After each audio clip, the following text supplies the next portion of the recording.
Ammo School is brought to you by Kent Cartridge, performance, innovation, and excellence.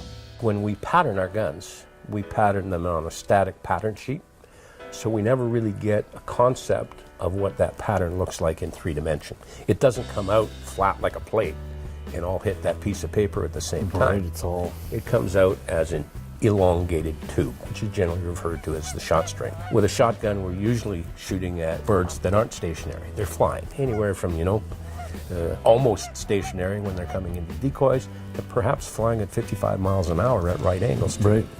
So if you've got a cloud of shot, which is relatively square, and that bird has to fly through that cloud of shot, then you obviously have a higher percentage of pellets that have the ability to hit that bird. Whereas if you take that same number of pellets and all of a sudden extrude it into this string that's now 15 feet long, the density of that at any point in time is much less than this contracted cloud of shot. Right.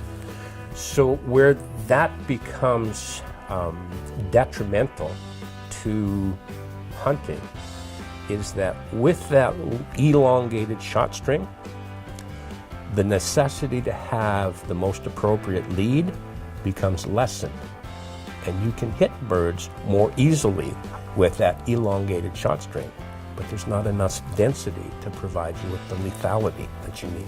And that's the crux of the whole issue, is that you're not getting density of pattern at what is advertised as being effective ranges of this miraculous product.